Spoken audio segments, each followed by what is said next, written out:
শাহাদাতের পরে মদিনাতুল মুনাওয়ারা আনসার মুহাজিররা হঠাৎ করে এসে আয়েশা সিদ্দিকার হুজরার চারিদিকে ঘিরে ফেলল। মারে মুসলিম জানের মোমেনদের মা, আমাদেরও মা, মার আয়েশা একটু করে শোনাও, রসুল পাকের শান ইজ্জত সম্পর্কে আমাদেরকে বলো। বলতে দেন নাই। আমার মা আয়েশা চিৎকার দিয়ে কান্না দিতে দেন নাই। এ আমার ফুতান উম্মতে মুহাম্মদিরা, বই করো বই করো বই করো। আমি রসুল পাক সম্পর্কে কেন বেশ জানি, আমার কাছে কেন আসলে? বলে যে আম্মা জান, আপনার নূরানি সিনায়ে পাকের সাথে আমার প্রিয় রসুল নূরানি সের মোবারক রেখে শাহাদাতের চ্যাম্পিয়ন করেছেন, তাই বলে বলে যে খবরদার এই কথা কসমিন কারের জন্য বলবা না। মা কেন কেন? বলে যে আমার প্রিয় রসুল এমন একজন মুস্তাফা, আমি আয়েশা যখন আমার হুজরার মধ্যে পেতাম, আমি বলতাম সারা বিশ্বের মধ্যে আর কাউকে আমার নবী আমার মতন ভালোবাসে না। সুবহানাল্লাহ। উম্মে হাবিবের কাছে গেলাম, বলে যে আমি জানি কিসের আয়েশা কিসের ফলনা, আমার নবী আমাকে বেশি ভালোবাসে। উম্মে সালমার কাছে গেলাম, আমার নবী আমাকে বেশি ভালোবাসে। 11 জন স্ত্রী সবার কাছে গিয়ে রিপোর্ট নেয়, আমার নবী যার কাছে যাই সেই বলে যে আমার নবী আমাকেই বেশি ভালোবাসে। जिसका कोई सानी नहीं वो नबी हमारा है। উম্মতের মায়া, আমার মা আয়েশা সিদ্দিকা এলান দিলেন, এ আমার উম্মতের মুস্তাফার নারী পুরুষরা জেনে রাখো, শুনে রাখো, আমার প্রিয় রাসূল আমি আয়েশাকে বেশি ভালোবাসতাম, এটা বললে নবীর উপর তহমত হবে। তোমরা এটা উড্র করো। আমা তাহলে কি বলবো একটু বলো না। বলতে ওয়াকানা খুলুকুহু আল কুরআন। আমার নবীর উম্মতরা, আনসার মুহাজিররা, তোমরা 30 পারা কালামুল্লাহ শরীফ আলহামদু শরীফ থেকে শুরু করো, সূরা নাসের শেষ পর্যন্ত পড়ো। খোদার জাতের কসম প্রতি হরফের মধ্যে আমার নবীর শান তোমরা পেয়ে যাবে। হামা কুরআন বতৌসিফে মোহাম্মদ বরু নাজল চেগুয়ম ওয়াসফ আহমদ। উচ্চ আওয়াজ দিয়ে বলুন না সুবহানাল্লাহ। আমার মুস্তাফার পজিশন, বন্ধুরা বাবারা ভাইরা আমার, নবীর প্রেমের মধ্যে উতলা হয়ে আমার নবী যখন এলান দিয়ে দিলেন, আনারের দানার মতন আমার নবীর নূরানি চেহারা, সিদ্দিক আকবর যখন মাথা তুললেন, আবু বকর ইয়া রাসূলুল্লাহ ও আয়েশ নামের মানুষটাকে বলে যে এটা তোমার কি প্রয়োজন হবে? ইয়া রাসূলুল্লাহ যুদ্ধ করলো কি? বলে যে না। আপনাকে দেখতে আসলো কি? বলে যে না। তলোয়ার ধারণ করলেন কি? বলে যে না। করণশোর থেকে আপনার কাছে আসার জন্য? বলে যে না। এখনো কি দেখবে? বলে যে না। এই সিদ্দিক আকবর বলার কি আছে বলে দাও। বলে যে ইয়া রাসূলুল্লাহ ওকে আমি দেখতে পাবো কি? আমার নবী বললেন খবরদার আবু বকর তুমি দেখবা না। সুবহানাল্লাহ। আবু বকর তুমি দেখবা না, কোন তাজিবের ব্যাপার না। আবু বকর দেখবা না মানে তাহলে বুঝাতে নবী গায়েব জানে না। আরো জোরে আউয়াল আখিরে সব কুছ জানে দেখে বইদ করিব গায়বী কি খবরি দেনে वाला गायबी की खबरी देने वाला अल्लाह का प्यारा हबीब नबी जी अल्लाह अल्लाह।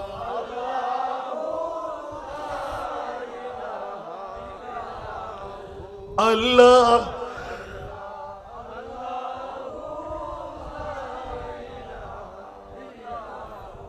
आला हजरत बोले दिलेन जे और कोई गायब तो क्या तुमसे नेहा हो भला, और कोई गायब तो क्या तुमसे नेहा हो भला, जब न खुदा ही छुपा तुम पे करो रो दरूद सारा दुनिया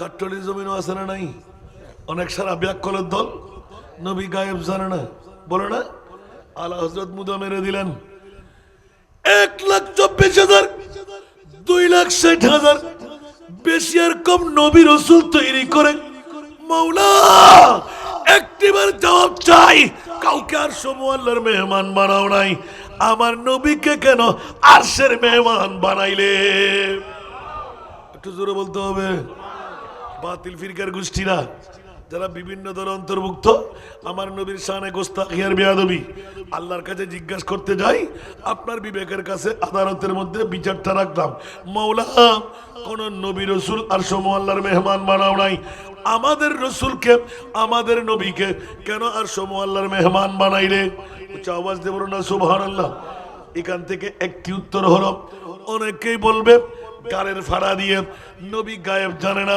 গায়েব জানে বললে শিরিকের বিরিকের ফতোয়া দেবে আল্লাহ বলতে লাগলেন ওরে ব্যাককলের গোষ্ঠীরা আমার নবী গায়েব জানে না কেমন করে বলবি খোদার খোদাই আমার আল্লাহ দেখাইলেন আমার খোদা আমার নবীর কাছে ফাঁস হয়ে গেলেন উচ্চ আওয়াজ দিয়ে বলুন না সুবহান ইয়া রাসূলুল্লাহ আরশ দেখা হলো কি কুরসি দেখা হলো কি পাতাল দেখা হলো কি তাতাসরা দেখা হলো কি লৌহ কলম আরশ কুরসি দেখা হলো কি জান্নাত জাহান্নাম দেখা হলো কি বলে যে জি হ্যাঁ ইয়া বারিলাম সব কিছু দেখে ফেললাম এবার আমি আল্লাহকে দেখে নাও ইয়া আল্লাহ কেন কেন কাউকে দেখা দাও নাই আমাকে কেন দেখা দেবে বলে যে ইয়া রাসূলুল্লাহ 1450 বছর পরে উত্তর কাট্টলির জমিন চট্টলার জমিন বাংলার জমিন কেউ যেন বলতে না পারে বিশ্ববাসীরা আমার নবী গায়েব জানে না লা মকামের খোদা কেউ আমার নবী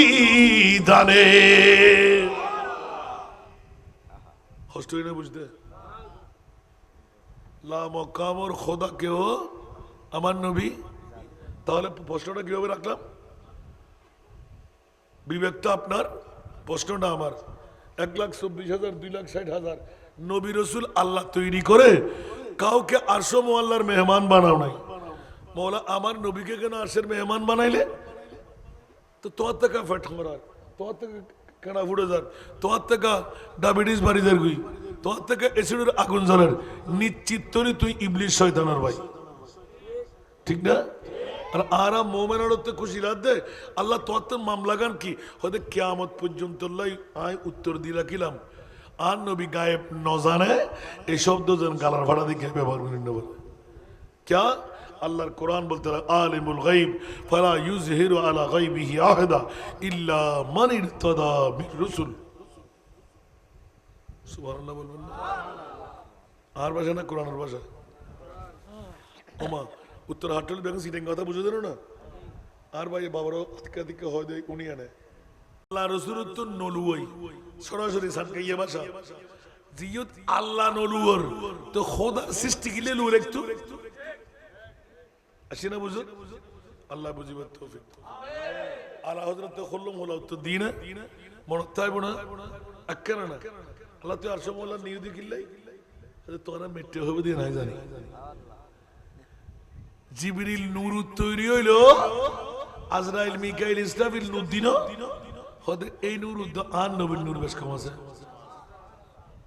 আন নবীল দি নূরুন আলা নূর সুবহানাল্লাহ আন নবীল নূরুন আলা নূর জিবরিল আন নবীর নূর দি বানায় দিয়া যেটা জিবরিল সাহেবের ক্ষমতা নাই আজরাইল মিকাইল ইসরাফিল সাহেবের ক্ষমতা নাই 18,000 মখলুকাত সাহেবের ক্ষমতা নাই খোদার খোদাই কেতে সাহেবের ক্ষমতা নাই আল্লাহ কিলে তো নবীর নিউজ দেয় হদে গোটা দুনিয়া জগত বাতিল ফিরকা করে সারা ফুরনের বাড়ি দিবে লাই মুকুত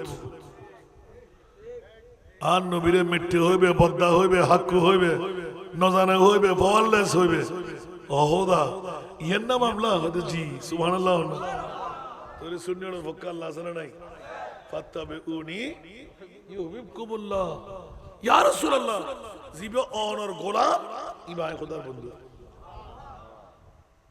মুস্তাফার গোলামি ছাড়া বাঁচার উপায় আছে না? আল্লাহ আমাদেরকে কবুল করুন।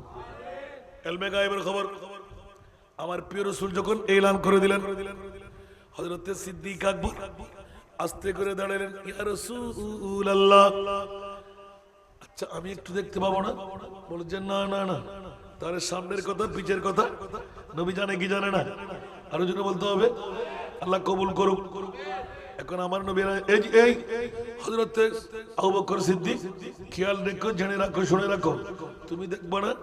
হযরত ওমর দাঁড়াইলেন, কোনো আওয়াজ নাই, নবী যা বলে আমান্না ওয়া সাল্লাম না। সিদ্দিক কাঁদতে লাগলেন, হায় হায়, 63টি বছর মুস্তাফার গোলামি করে আমার জীবনটুকু নষ্ট করলাম, এখন এখানে এই জুব্বা কেন?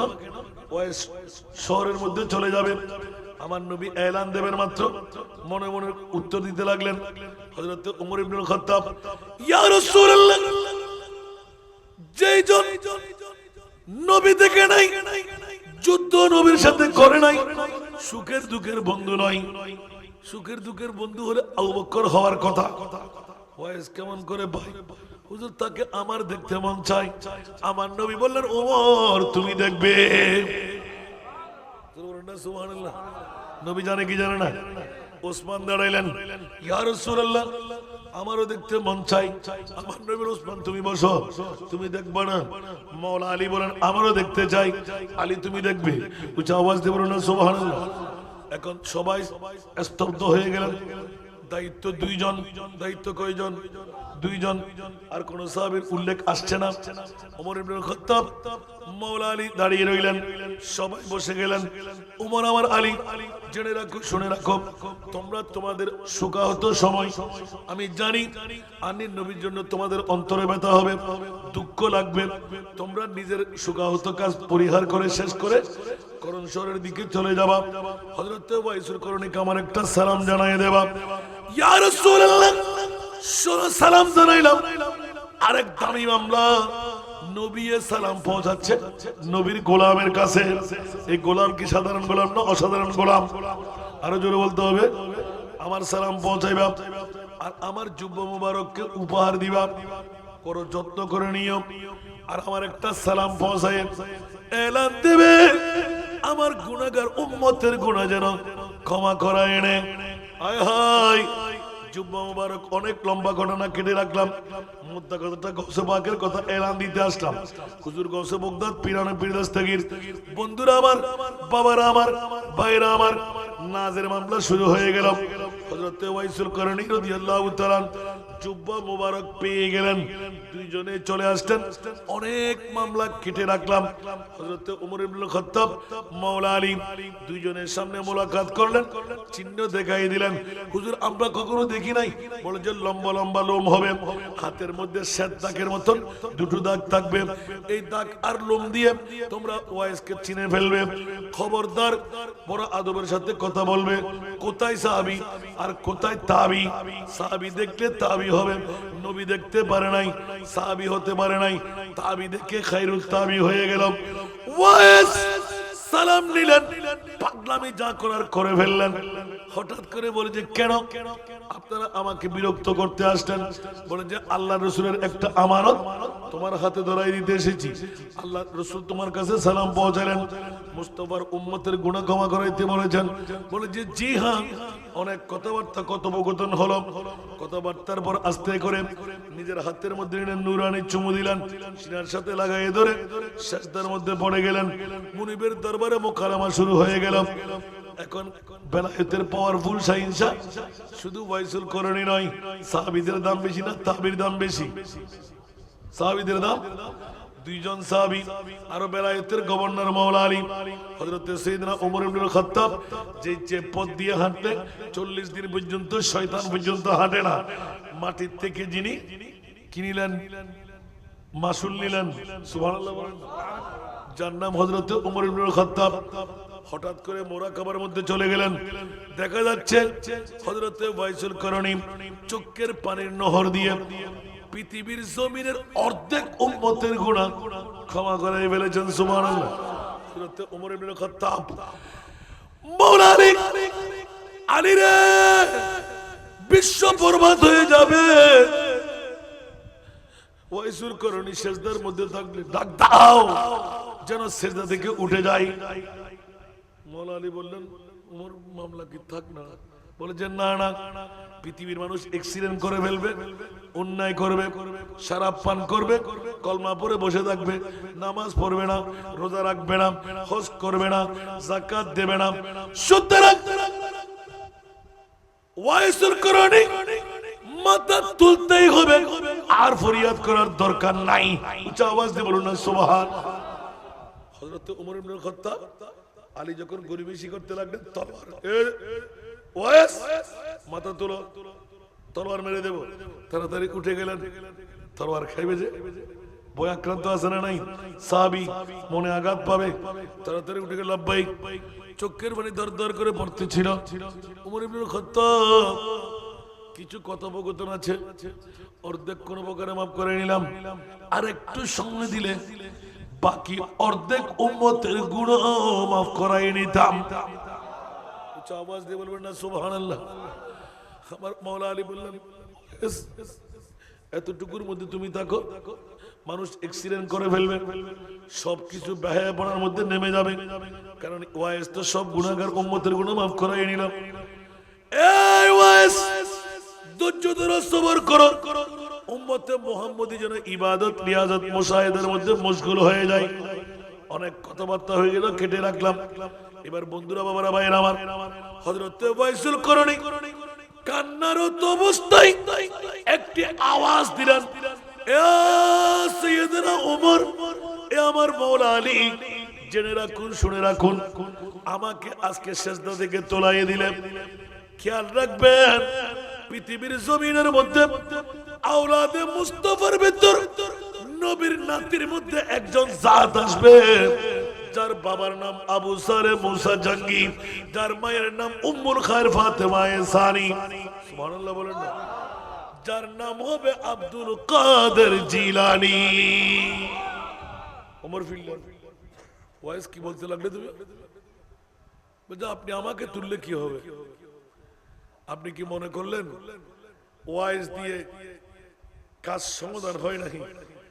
এটা অসমাধান থেকে যাবে। ওমর ইবনে খাত্তাব একটু রাগী মানুষ তো, মাথা তুলতে, এই ওয়াইস কি বলতে চাও তুমি? আমি সত্যই বলতেছি, আখিরি জামানার নবীর বাকি সব উম্মতের গুনাহ ক্ষমা করাবার জন্য, যার বাবার নাম হবে আবু সারে মুসা জঙ্গি দোস্ত রহমতুল্লাহ, যার মায়ের নাম হবে উম্মুল খায়র ফাতেমা সানি, যার নাম হবে আব্দুল কাদের জিলানী, যার লকব হবে মাহবুবে সুবহানী। আরো জোরে। এবার বন্ধুরা, বাবারা, ভাইরা আমার, গৌসুল আজমের উরুস কেন করব? নুন খাইলে গুণ গাইতে হয়, এই জন্য গৌসুল আজম পিরানো পিরদাস থেকে জিকির করতে হয়। বন্ধুরা, ওয়াইসুল করনি ঘোষণা দিলেন একবার, হাসান বসরি রাদিয়াল্লাহু তাআলা আনহু ঘোষণা দিলেন একবার, জুনায়েদ বাগদাদী রাহমাতুল্লাহ আলাইহি উনি ঘোষণা দিলেন একবার, তিনবার। ইতিহাস সাক্ষ্য হয়ে যায়। আজকে জাকিরনগর একতা সংঘের বন্ধুরা, মা বাবার জন্ম দেওয়াটা সার্থক হয়ে গেল। পবিত্র ঈদে মিলাদুন নবী উরসে গৌসুল আজমের ইন্তজাম ঘটাই দিলেন। আমার মুনিব মাওলা বলতে লাগলেন, না না না, ওরা করে নাই, আমি আল্লাহ করাইলাম। মাওলা কেন? অর্ধেক উম্মতের দিশারি আমার গৌসুল আজম আব্দুল কাদের। উচ্চ আওয়াজ দিয়ে বলুন না সুবহানাল্লাহ। এই জন্য হুজুর গৌসে পাক পিরানে বিদেশ থেকে আর নাই, সামনে গেলে অনেক সময় ভেঙে যাবে, অনেক হেকায়ত, অনেক ওয়াকিয়া, প্র্যাকটিক্যাল, থিওরিক্যাল, জন্য বলুন না সুবহানাল্লাহ। কোনজন গৌসুল আজম? যে গৌসুল আজম পিরানে বিদেশ থেকে 91 বছর পরিসমাপ্ত লগ্নে মদিনাতুল মুনাওয়ারা গিয়ে বিশ্বকে তাক লাগাই দিলেন, ইয়া রাসূলুল্লাহ, আমি আব্দুল কাদের আপনার দরবারে আখিরি সময় মন ডাকতে রাখলাম, আগামী বছর মনে হয় থাকবো না। 91 বছর বয়সে নবী দেখতে এসেছি, আমার নবী মুস্তাফা কেমন আছে? একবার, দুইবার, তিনবার ডাক যখন পড়ে গেল, আমার প্রিয় রাসূল টাচ করে দরওয়াজা তুলে দিলেন, পর্দা সরাইয়ে দিলেন। গৌসে পাক দেখে ফেললেন, দেখা যাচ্ছিল আমার নবী অজর দ্বারাই কান্নারত। উচ্চ আওয়াজ দিয়ে বলুন না সুবহান। হযরতে আব্দুল কাদের জিলানী আমার মুস্তাফার কান্না দেখে চিৎকার দিয়ে উঠলেন, ইয়া রাসূলুল্লাহ, ইন্তেকালের শাহাদাতের এত বছর পরও আপনার কান্না কেন? বলে আব্দুল কাদের, তোমাকে বললে দুঃখ যাবে না সুখ আসবে? ইয়া রাসূলুল্লাহ, আমি আপনার আওলাদ, 40 বছর এক নাগারে এশারের নামাজের উযু দিয়ে ফজরের নামাজ পড়লাম, ডেলি সকাল আর বিকাল আল্লাহর কোরআনের খতম দিলাম। ইয়া রাসূলুল্লাহ, অন্তর তো মানে না, এখনো চোখের পানি থাকবে কেন? আমার রাসূল বলে দিলেন, এ আব্দুল কাদের, তুমি আমার বংশের উজ্জ্বল নক্ষত্র, তোমার জন্য হযরতে ইমাম আহমদ ইবনে হাম্বল, হাম্বলি মাযহাবের যিনি ফাউন্ডার, উনি এসে তুমি আব্দুল কাদেরের জন্য আমার কাছে অ্যাপ্লিকেশন করলেন, সেই কথার উপর তোমাকে অটুট রেখে দিলাম, হাম্বলি মাযহাব অনুসারী বানাইলাম। এ আব্দুল কাদের, তোমাকে বললে সুখ আসবে কি দুঃখ যাবে? ইয়া রাসূলুল্লাহ, আপনার সুখ আর দুঃখ আমার কিছু করার নাই, তবে আমি আপনার আওলাদ, 91 বছর ইবাদত রিয়াজত মুশাহেদা চার কুরবান করে দেব। মাওলা রাসূল, একবার আমাকে অনুমতি দিন। বলতে কিসের অনুমতি? বলতে কাবা শরীফে যাব, মুনিবের সাথে কথা বলবো। আমার নবী একটু করে হেসে দিলেন, যাও আব্দুল কাদের, পারবে, তোমার সাহস আছে? বলে যে ইয়া রাসূলুল্লাহ, আমার জীবনটুকু উৎসর্গ করে দেব, হায়াতের সমস্ত ইবাদত উৎসর্গ করে দেব, আপনার উম্মতদেরকে মুক্তি দিয়ে ছাড়বো। সুবহানাল্লাহ। কোন জন গৌসুল আজম, যার কসিদার মধ্যে লিখলেন যে মুরিদি লা তাখাফাশন ফাইন্নী আযুমুন কাতিলুন ইনদাল কিতালি। আসসালামু আলাইকুম।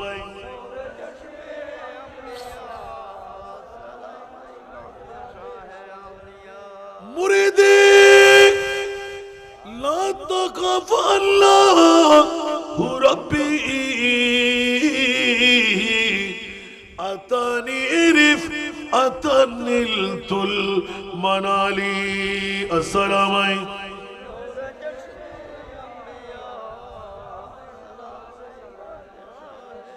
এই কারণে গৌসে পাকের জিকির করা প্রয়োজন আছে না নাই?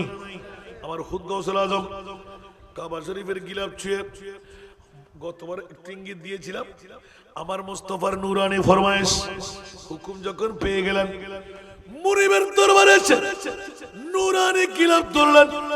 মাওলা রে, গিলাফ ছাড়বো না। আব্দুল কাদের কেন ছাড়বে না? ইলহাম হতে লাগলো, আমার নবীর চোখে কেন পানি দেখলাম?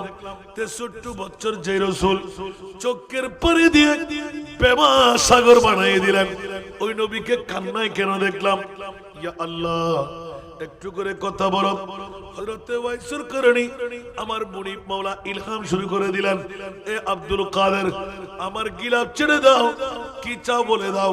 বলে যে ইয়া বারিলা, আমার নবীর উম্মতদের মধ্যে যারা জাহান্নামে যাবে, নবীর উম্মত হবে, হয়তো শায়েস্তা পাবে, মুক্ত হয়ে জান্নাত পাবে।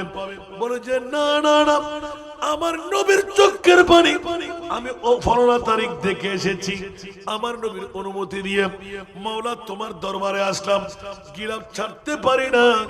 সমস্ত নবীর গুনাহগুলো আমি আব্দুল কাদেরের গায়ের উপর চড়ায় দাও, সমস্ত গুনাহগার উম্মতের গুনাহ আমার গায়ের উপর তুলে দাও, সমস্ত শরীর আমার শরীর বানিয়ে দাও। এমনই যত উত্তম মধ্যম যত আযাব জাহান্নামের তোমার দিতে মন চাই, আমি আব্দুল কাদেরকে দাও। উচ্চ আওয়াজ দিয়ে বলুন না সুবহান। আমি রাজি, আমি রাজি, আমি রাজি। 91 বছরের ইবাদত মাওলা তোমার কদমের মধ্যে সঁপে দিলাম, আমার নবীর গুনাহগার উম্মতের গুনাহ তুমি মাফ করে দাও। একটু জোরে বলুন না সুবহানাল্লাহ। হায় হায় হায় হায়, কোন জন গৌসুল আজম? কেন গৌসে পাকের জিকির আমরা করব না? আল্লাহ বলতে লাগেন, আব্দুল কাদের যাও, তোমার সব ওয়াদা আমি রক্ষা করতে পারলাম না, তবে এমন ভাবে ওয়াদাটুকু নিলাম যারা তোমাকে স্মরণ করে, সুবহানাল্লাহ। আমার নবীর পরে তুমি খানদানে মুস্তাফা আওলাদে মুস্তাফা হিসাবে স্মরণ করবে, গিয়ারবি পড়বে, গাউসিয়া পড়বে, শাহিন শাহী সিরকিটের হাত ধরবে, গিয়ারবি বাধ্যতামূলক করে নেবে। অনেক পীরের মুরিদ আছে না, গৌসে পাকের গাউসিয়া শরীফ সবাই পড়ে না, কিয়ামত পর্যন্ত যারা গৌসে পাকের গিয়ারবি তেলাওয়াত করবে, গাউসিয়া শরীফ পড়বে। সুবহানাল্লাহ। আব্দুল কাদের তুমি চিন্তা করো না, আমি ওয়াদা দিয়ে দিলাম ওরা কলমা নিয়ে মরতে পারবে, ওদের গুনাহ আমি মাফ করে দেব, তওবা কবুল করব। এবার গৌসে পাক ছাড়লেন, শুকরের সেজদা দিলেন কাবার দিকে। সুবহানাল্লাহ। এবার নিজে লিখতে লাগলেন, মুরিদি লা তখফ কে কর তসল্লি দি গুনাহোं को, मुरीदी ला तखफ के कर तसल्ली दी गुनाहों को, क़यामत तक रहे बेखौफ बंदा गौसे आज़म का, क़यामत तक रहे बेखौफ बंदा गौसे आज़म का। सारा दुनिया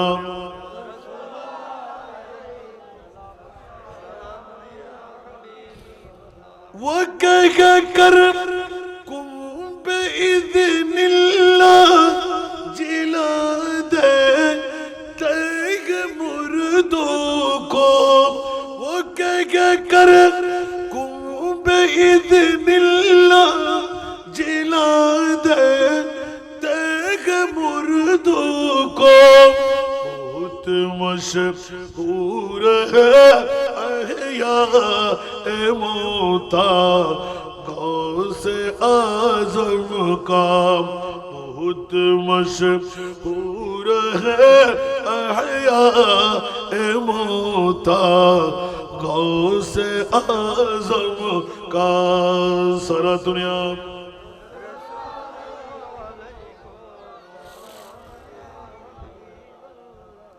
কষ্ট লাগে, আরো জোরে হুজুর গৌসে বগদাদ পিরানে পীর দস্তগীর আমরা উরুস বানাই নিলাম, গৌসে পাকের ফাতিহা ইয়াজদুম শরীফ করলাম। আল্লাহ ইলহাম করে উত্তর দিয়ে বেহজাতুল আসরার শরীফের মধ্যে, সেজন্য আমি 3টি শ্লোক বলেছিলাম। 1 নাম্বার শ্লোক হলো মিথ্যা পরিহার করা। বেলায়েতুল উলি আল্লাহ হতে গেলে 1 নম্বরে কি মিথ্যা, আমরা কি পারবো না ইনশাআল্লাহ? মিথ্যা না বললে কি বসে থাকতে হবে, ভিক্ষা করতে হবে? তো আজকে প্রথম একটা ওয়াদা দেন, আমি মিথ্যা ইনশাআল্লাহ বলবো না।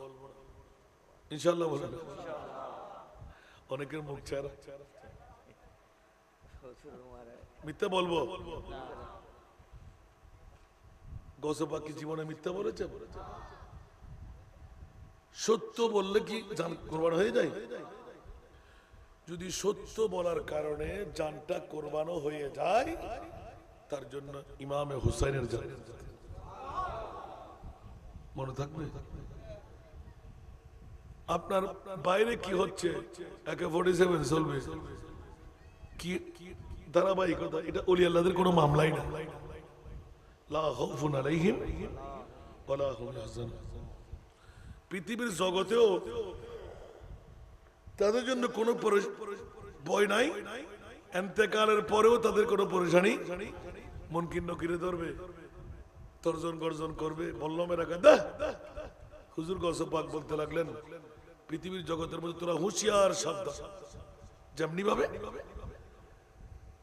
আলী ইবনে হাইতি রাদিয়াল্লাহু তাআলা বেহজাতুল আসরার শরীফের মধ্যে ছোট্ট একটি যুবক ছেলে বড় হয়ে গেল, বাবা ইন্তেকাল করলো, বাবা জুয়াটি ছিলেন, বাবা কি ছিলেন? জুয়ারি। এখন কোন কারণে গৌসে পাকের কিন্তু মহব্বত ধরেছে। অনেক মাহফিল আমার বলা, এটা হলো কবরের মধ্যে গৌসে পাকের সাহায্যের হাত বেড়ে যায়। সুবহানাল্লাহ বলে। দাফন যখন করলো, বাপ নিশ্চিত এমন কোন অপরাধ কাজ করেছেন যে কবর দিয়ে দাও দাও দাও দাও করে আগুন জ্বলতে শুরু করছে। মানুষ বলতে লাগলো, ওড়ো তোর বাপ তো কি বরবাদ। একজন ছেলে হু হু করে কান্না দিতে লাগলেন, মৌলাজি বাবার অপরাধ তো আমি অপরাধ করিনি। মৌলা আমার বাবার কবর দাফন করার সাথে এইভাবে দাও দাও করে আগুন জ্বলতে লাগলো। আমি কি করবো এখন? আমি কোথায় যাব? এক একজন এক এক ধারায় কথা বলে। হঠাৎ করে একজন গৌসে পাকের দরবারে চলে যা, উচ্চ আওয়াজ দিয়ে বলুন না সুবহান। মাদ্রাসায়ে নিজামিয়ার জামে মসজিদের মধ্যে গৌসে পাক পায়সারি করতে লাগলেন। ওই মুহূর্তের মধ্যে আলী ইবনুল হাইতি বারান্দার মধ্যে চকিদারি করতে লাগলেন। হুজুর গৌসে পাক জজবের মধ্যে গেলে অনেক মানুষ চকি চাইলে মারা যায়, সেই জন্য দূরে দূরে থাকতে হয়, মোরাকাবা যেন ভাঙতে না পারে। হুজুর কোন হালতের মধ্যে আছে? ওই ছেলে বাইরের থেকে চিৎকার দিয়ে ইয়া গৌসুল আজম আব্দুল কাদের জিলানী, আমার বাবা মারা গেল। বাবার কবর দিয়ে দাও দাও করে আগুন জ্বলতে লাগলো। হঠাৎ করে গৌসে পাক মোরাকাবা চট করে কেটে এলান দিলেন, আলী হাইতি ওই বাচ্চাটাকে জিজ্ঞাসা করো তার বাবা আমার পিছে কোনদিন নামাজ পড়েছে কিনা। সুবহানাল্লাহ। গৌসে পাকের পিছে ছেলে বলেছে, হুজুর আমি জানি না। আমার যুবকত্ব অবস্থায় গৌসে পাকের পিছে আমার বাবা নামাজ পড়লো কিনা সেটা আমি জানি না। জানোস না? গৌসে পাক কি জানে না? তাহলে বল কোনদিন আমার মাহফিলে বসছে কিনা? সুবহানাল্লাহ বলেন। হুজুর নামাজ দেখি নাই, আপনার মাহফিলে বসছেন কিনা সেটা আমি জানবো কেমন করে? বসে নাই? হুজুর আমি জানি না। কয়টা গেল? দুইটা। তৃতীয় নম্বর ডাক পড়ে গেল, এই যুবক একটিবার বল, আমি গৌসুল আজম আব্দুল কাদেরকে তোর বাবা ভালোবাসত কিনা? সুবহানাল্লাহ। আরো জোরে। গৌসে পাকের ভালোবাসা আসেনি? হয়তো হুজুর এটা নিশ্চিত করে বলতে পারি, গৌসুল আজমের নাম নিলে আমার আব্বা বৈঠক থেকে উঠে যেতেন। সত্যি? সত্যি। যা চলে যা। সুবহানাল্লাহ। দৌড় দিয়ে কবরস্থানে চলে গেলেন। হাজার হাজার জনতা ভিড় দিয়ে দেখতে লাগলেন। ছেলে কাবলামুখী সিজদায় পড়ে গেলেন। মানুষ তাড়াতাড়ি ঘিরে ধরলেন। ছেলে এক্ষণ দাও দাও করে আগুন, এক্ষুনি আগুন নিবলো কেমন করে? বলে যে তোমরা জানো না, তোমরা চিনো না, আমার গৌসুল আজম আব্দুল কাদেরের দরবারে গিয়ে আমার বাবাকে আমি সুরাই নিলাম। জোরে বলুন সুবহান। কই গৌসুল আজম দিকে না আসে না, আসতে হবে না। সুবহানাল্লাহ। তিনটা প্রশ্ন করলেন, আমার গৌসে পাক আমার পিছে, আমার বাবা আমার গৌসে পাকের পিছে নামাজ পড়লো কিনা? সুবহানাল্লাহ। কোন মাহফিলে বসলো কিনা? আমি জানি না, কিন্তু আপনারা তো জানেন গৌসে পাকের কোন কথাবার্তা বললে আমার বাবা কোন তাজিম করতেন, ইজ্জত দেখাতেন। বলছে জি হ্যাঁ, খোদার কসম আমার গৌসুল আজম পীরানে দস্তগীর আমি যুবককে তাড়াইয়ে দিলাম, যা তোর বাবার আগুন নিভে গেল। উচ্চ আওয়াজ দিয়ে বলবেন না সুবহানাল্লাহ। এসে দেখতে লাগলাম আমার বাবার কবরে আর আগুন নাই। কি বললি? সুবহানাল্লাহ। সারা বাগদাদের জমিনে একই সুরতে অসংখ্য অমুসলমানরাও মুসলমান হয়ে গেছে। গৌসে পাক পীরানে দস্তগীরের কেরামত ইন্তেকালের পর সাক্ষ্য বহন করে। জোরে বলুন না সুবহানাল্লাহ। তো আজকে সেই গৌসুল আজমের উরুস জাকিরনগর একতা সংঘ বানাই ফেললো। লাভ করলো না ক্ষতি করলো? আরো জোরে। ছোট কফাল না বড় কফাল? অর্থ স্বার্থ ব্যয় করাটা কি সার্থক হলো? হয় নাই মনে হয়? আল্লাহ কবুল করুন। আমি একটি আয়াতে কারিমা তেলাওয়াত করেছি, এটার তরজমা করলাম, কদ জাআকুম বুরহানুম মির রাব্বিকুম। একটি হাদিসের টুকরো তেলাওয়াত করেছি, ওলামা উম্মতি কা আম্বিয়ায়ে বনি ইসরাঈল। আমার নবী বলে দিয়েছেন নবী আর লাগবে না, আল্লাহর ওলি আল্লাহরা নবুয়তের কাজ ইন্তজাম করবে। নবীর দরজা বন্ধ, ওলির দরজা খোলা। জোরে বলুন না সুবহানাল্লাহ। সে কারণে বন্ধুরা, বাবারা, ভাই আমার, একদিকে ঈদে মওলুদুন নবী, আরেকদিকে উরসে গাউসুল আজম পীরানা পীর দস্তগীর। সার্থক হলো কিনা? সফলতা আসলো কিনা? আমরা কামিয়াবি পেলাম কিনা? সেজন্য আমরা যদি বলি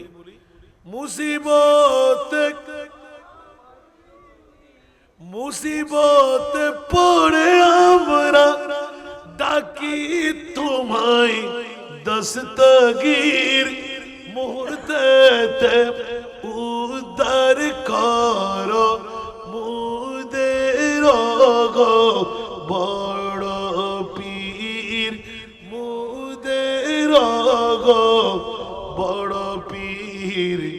নাই তুলনা বিশ্বে তোমার পীরান পীর লাসানি আব্দুল কাদের ওলি দিগর রাজা মহারাজ লাউদের সালাম খানি আব্দুল কাদের। রোজ হাসরের কঠিন দিনে তুমি যে মুদের আশা, তোমার কি ফাই তরে যাব আছে মনে ভরসা, আছে মনে ভরসা। তাই তোমরা নিত জপি তোমার ওই পাক নাম খানি আব্দুল কাদের ওলি দিগর রাজা মহারাজ লাউদের সালাম খানি আব্দুল কাদের। কিফা করে রাখো মুদের লাজ ওগো কুতুবে রব্বানি আব্দুল কাদের। ঠিক কিনা? রসুল পাকের তুমি পিয়ারা, মৌলা আলীর নয়ন তারা, মা ফাতিমার প্রাণের দুলাল, হাসান হুসাইনের জিগর পারা, হাসান হুসাইনের জিগর পারা। ওলি দিগর রাজা মহারাজ লাউদের সালাম খানি আব্দুল কাদের। কিফা করে রাখো মুদের লাজ ওগো কুতুবে রব্বানি আব্দুল কাদের।